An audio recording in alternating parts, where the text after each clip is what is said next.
You know, Brevin, we talk often on this show about how we were brought up, and how similar our lives have been on our paths to where we are today.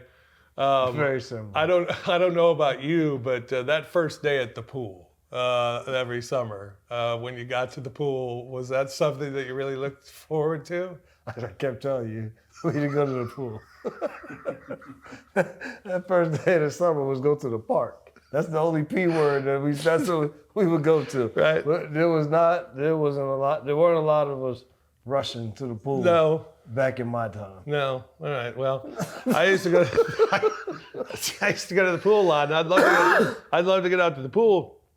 And a big reason for going out to the pool is to get tan. You know what I mean? Year-round tan. So I try to get tan. Yesterday was my first pool day of the year. Okay. And my chest is red.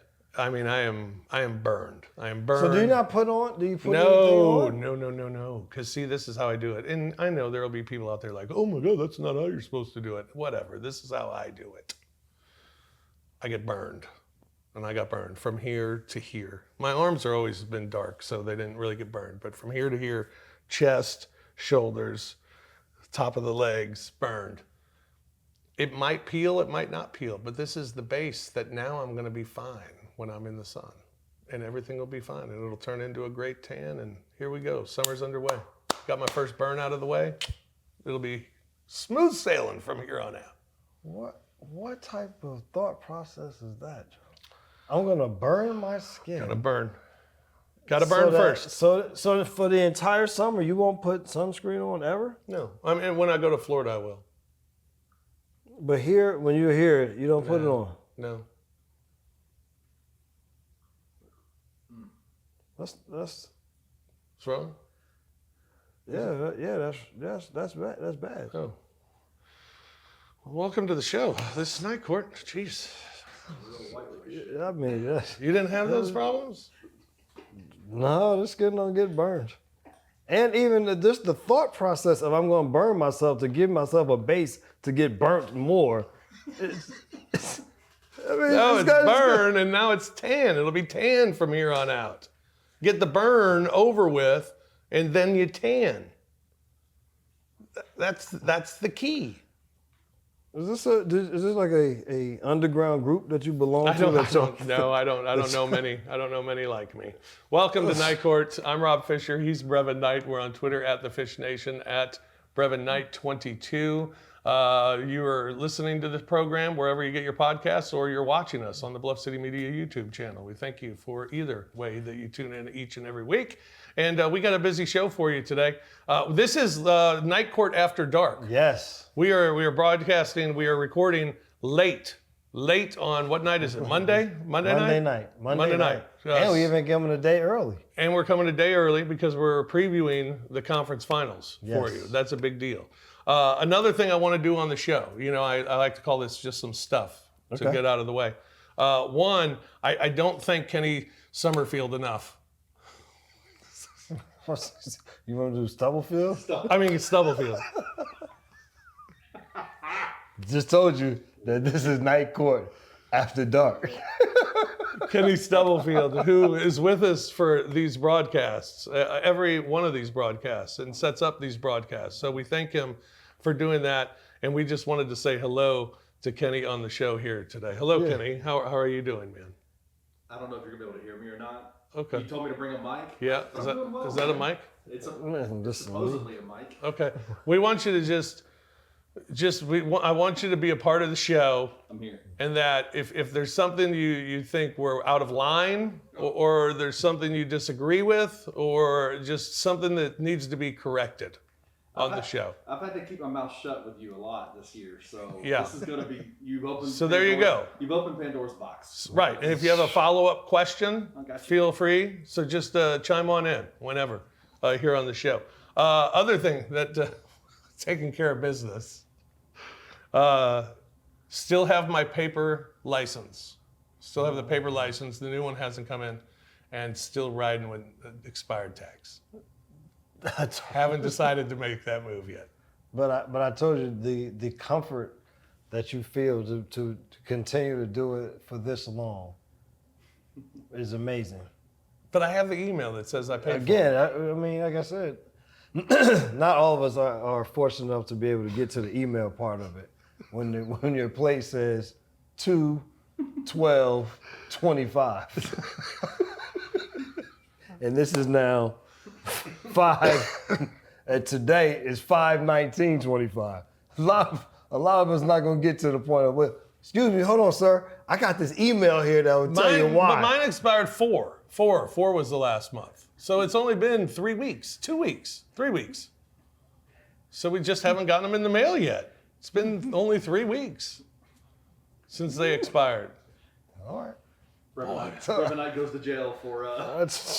Shoot. Man, it wouldn't even cross my mind. No. All right. Well, you disagree with a lot of my stuff here today, apparently. Yeah, man, because I told you there's just 2 different ways of living.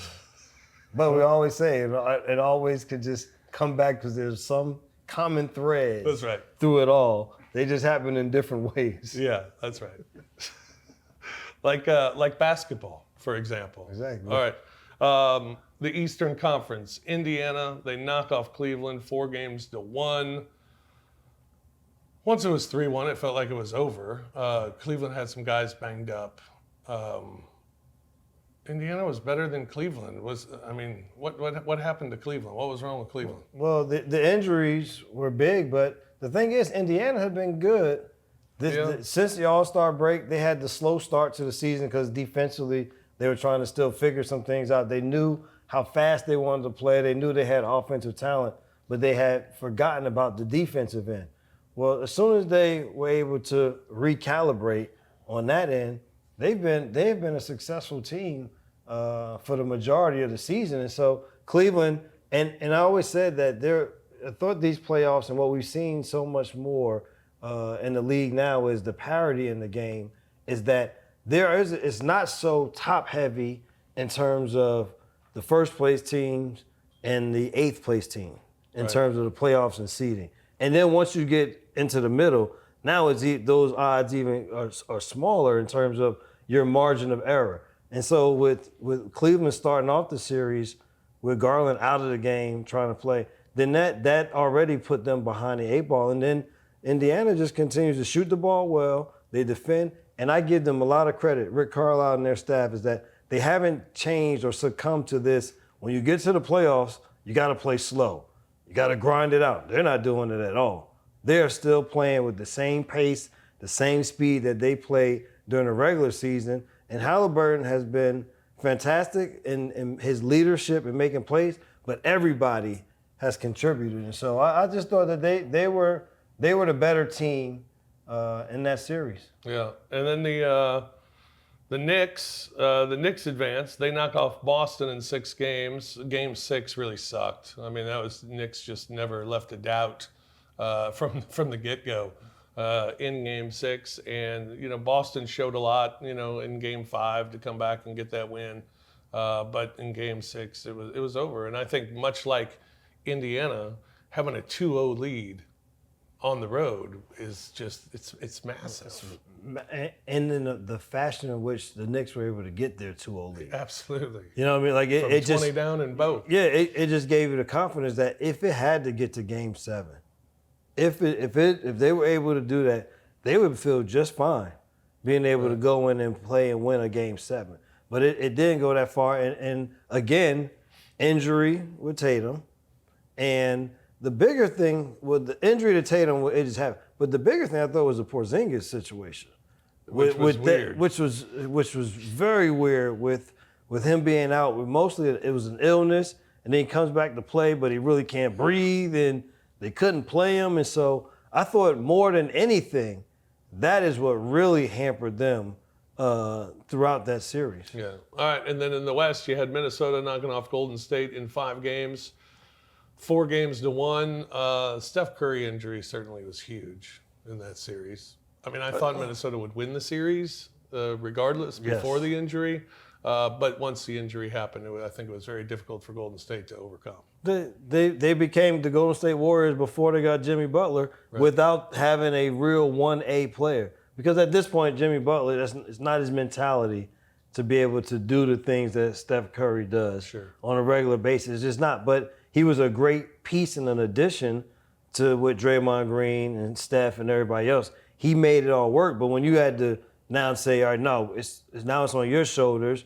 You got to be a little more. It's not where he is in his career. And so, yeah, that injury really changed that. But you give Minnesota credit is because they just went and they won. Like, they didn't mess around with it.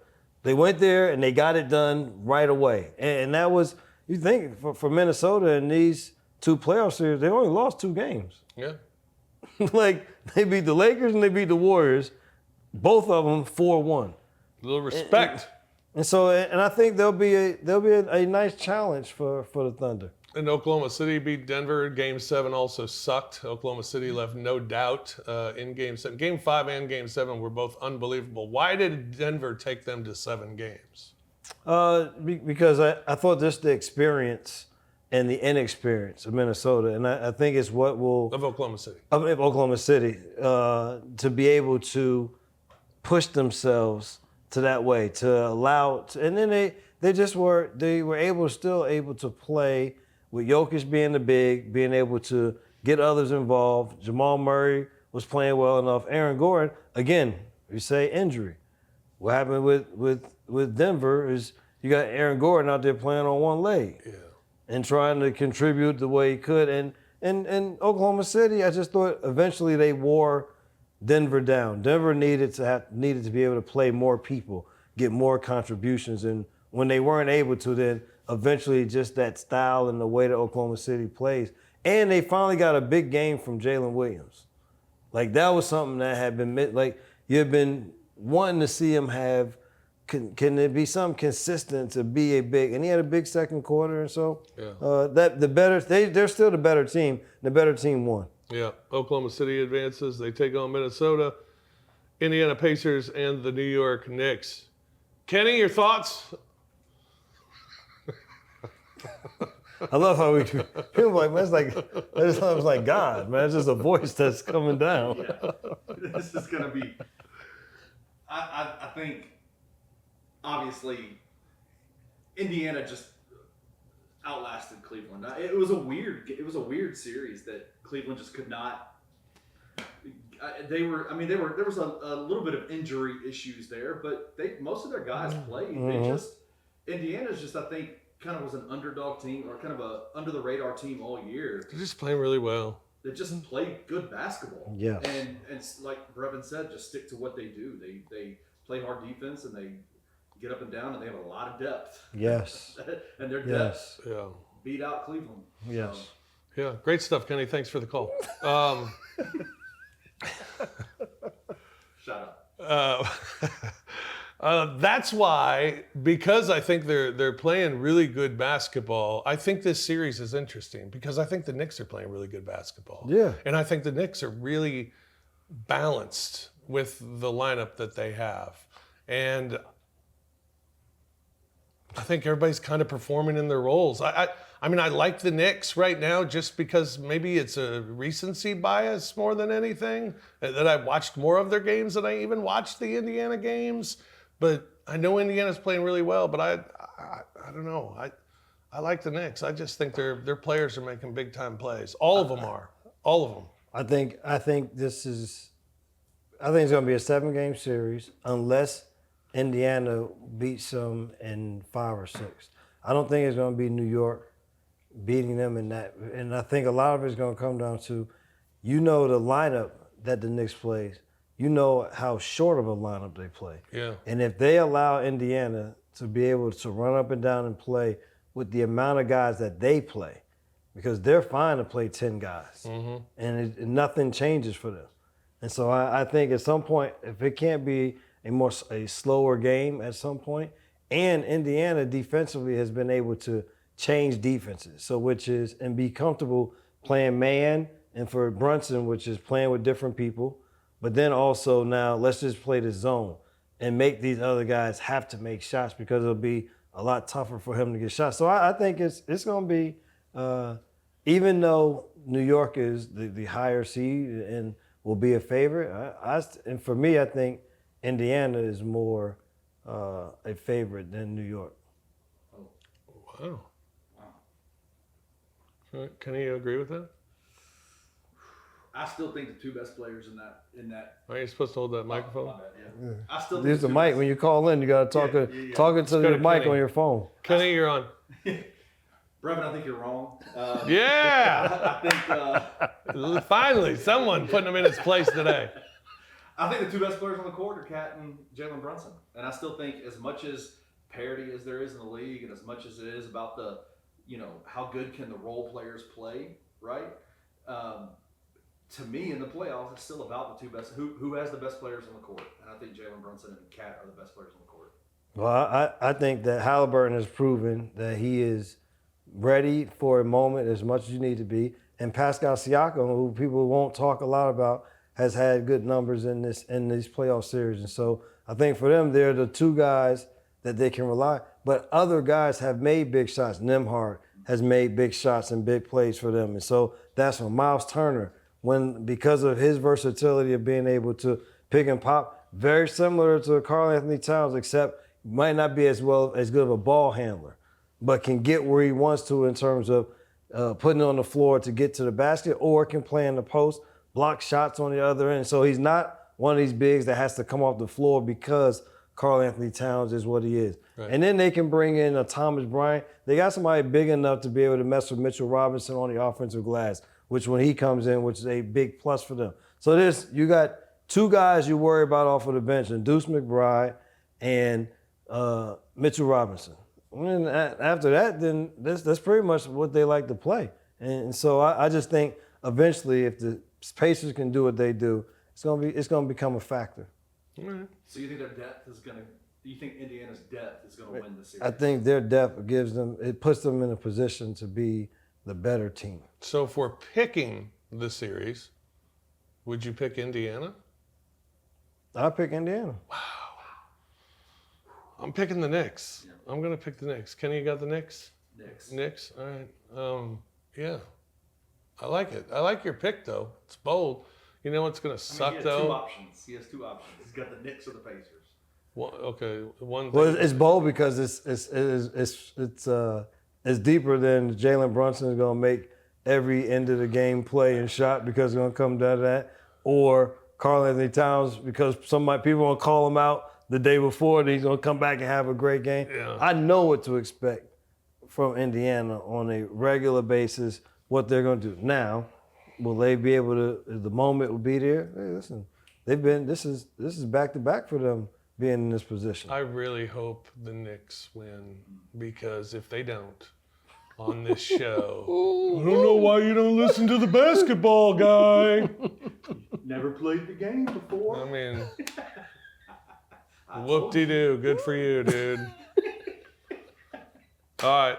Y'all gonna not like that, boy. That comes to fruition. Ooh, wee. OKC, Minnesota. I believed Oklahoma City is the best team in the league going into the playoffs. I believe they're still the best team in the league, and I believe they will win this series. I think Minnesota's playing really well as well. I don't think it's going to be short series. If it is short, I think it'd be Oklahoma City, but I don't expect it to be too short. No, I don't know why it wouldn't be a 7-game series. Yeah. I mean, the things that Minnesota is good at are things that can hurt Oklahoma City. The problem that Oklahoma City poses is, can you do it consistently enough? And for Minnesota is, can you play good basketball for long enough stretches to be able to beat a team of this caliber? And so I think that's the biggest question, because they have the length, they have the athleticism, they have the defenders, they have rim protection, they have offensive weapons in terms of guys that make threes. They have guys that get to the basket, they get to the free throw line, they play versatile lineups, and then they have a go-to star player in Anthony Edwards. And it's another team that is fine with playing a rotation of guys, which you're going to need because that's how Oklahoma City plays. Right. Like, they have their rotation of 9 guys that they're going to play every night out. And so you got to be able Minnesota can match that. Minnesota can match it. So it's not a, I think Oklahoma City, same as you, was the best team in the league. And I thought they would win the championship, no matter who came out of the East. Yeah. And this is this Minnesota team has exactly the makeup and how they play to be able to beat them if they do all of the things necessary on a regular basis. Minnesota in the conference finals for the second year in a row. Yeah, listen, How about I give them credit, man. They just continue. They built. They have their guys that they drafted and got better. They made a couple of moves around it, and they had themselves in this position. So a credit to their front office, a credit to Chris Finch and his staff, because they found a rhythm that works for them. All right, if we're picking the series, we're both going Oklahoma City? Oklahoma City. All right. Kenny? I'll turn it around. I'm gonna ask. You need your mic, Kenny. Oh my bad. I'm gonna ask you guys a question. I'm gonna ask y'all a question. Mm-hmm. Did the Denver series going 7 games? I mean, Denver was flawed, right? They have the best player in the world playing for them, but they have a lot of flaws. Injuries played a role in it as well. Did that Denver series tell you anything about Oklahoma City in terms of their playing against it, how they're going to win this next series? Did it tell you anything? Because it felt like that Denver series shouldn't have gone 7 games to me. Well, they blew game 1. I mean, Yeah, that was a coaching error. coaching mistakes in game 1 gave it away. But I mean, I'm with you. I was thinking about it last night. That's why I asked you the question. What did Denver do that made it go 7 games? But so it surprised me that it went that long. I thought Oklahoma City would take care. I thought they'd be more like what we saw in the Grizzlies series. And I mean, for 2 of their wins, it was so that they won by 37 and 40 or whatever it was in 2 of those games. So, I thought it'd be more like that, but I guess give Denver credit. And when you got the best player on the floor, and best player in the world on the floor, that's going to give you a chance as well. Well, and they never let them go off for enough games of big scoring games. Yeah. That was. I mean, that's a big thing. If you About can, the job Caruso did on it. yeah, on Caruso, on Jokic, and they play these small lineups. They go unconventional, but they can't play 2 bigs. That's the crazy thing is they start 2 bigs, but they'll play a lot of a game with no bigs on the floor. Yeah. And so that gives them that chance. But I thought the other thing that what it showed for me, Oklahoma City, is that they can deal with adversity. I think of it on the positive side, is that Denver played well enough and posed enough of a problem to get themselves to Game 7. They got their playoff scars. They've been won. through it all, and they won. They've been and it took 2 great plays by Aaron Gordon to win some of those games. The lob put back and the 3-point shot. So it wasn't as if they were just beating them. It was a lot of little things here and there. So it was just how was Oklahoma City going to respond? And they responded in great fashion in Game 7. Kenny OKC, yeah? Yeah, I'm going to go OKC, but I think Minnesota has enough nastiness on their team to give them problems. Yeah. They have some guys that are just mean and nasty out there. So. Yeah. Yep. All right, question for you.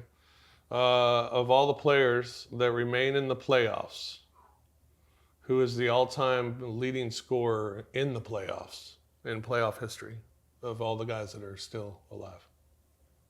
Alive? That are playing in the playoffs, Oh, of the 4 teams alive. that are alive. Who's the highest scoring? Yep. Who we have? Minnesota, yeah. Man, New York. I guess you would say Brunson. Jalen Brunson is first with 1,517 career points. Second, Mike Conley. I was going to say Mike Conley. He's the old veteran. Third is Pascal Siakam, 1,400 points. Yeah, those Toronto days. And first in playoff games played of all the players who are available. My hint is he probably won't play a game this series. Ingles. Yes. That's what I was Good going to say. guess. I was going to say Ingles. PJ Tucker.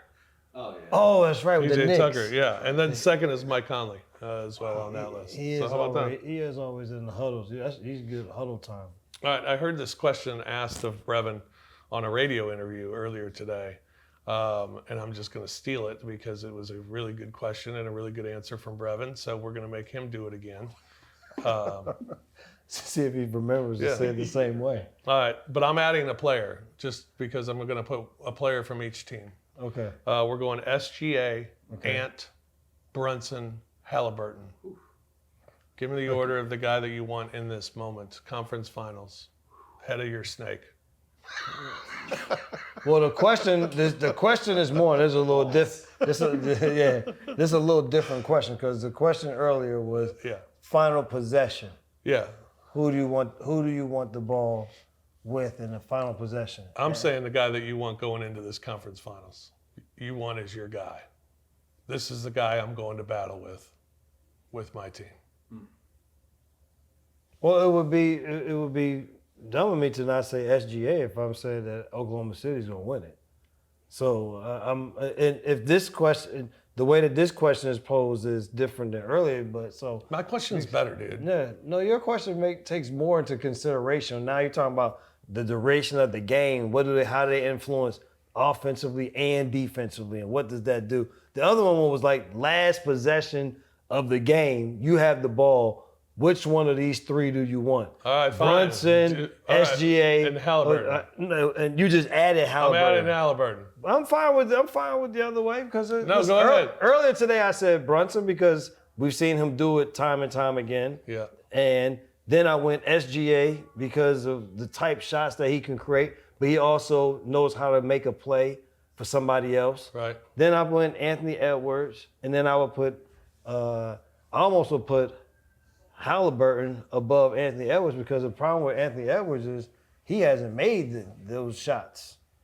He's taking them. He's taken them, but he has not made them. The other ones have taken and made, and so. But over the duration, it would be SGA because of the way he influences. What he does offensively is great, but what he does on the defensive side, you're gonna get 2 or 3 steals. We saw him come up with a couple blocks in the games, and so.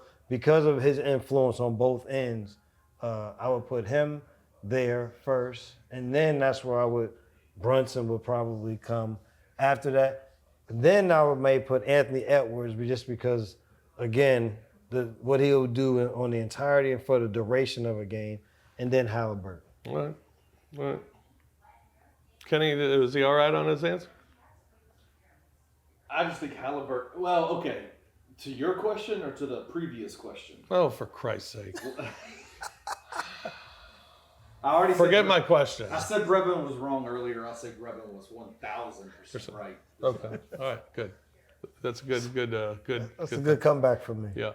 Even though I think Halliburton he's a clutch dude. Anyway. Our quote of the week in the NBA. Our quote of the week. I would really, really appreciate it if there were a couple of days in between games in the playoffs instead of every other day, said Aaron Gordon.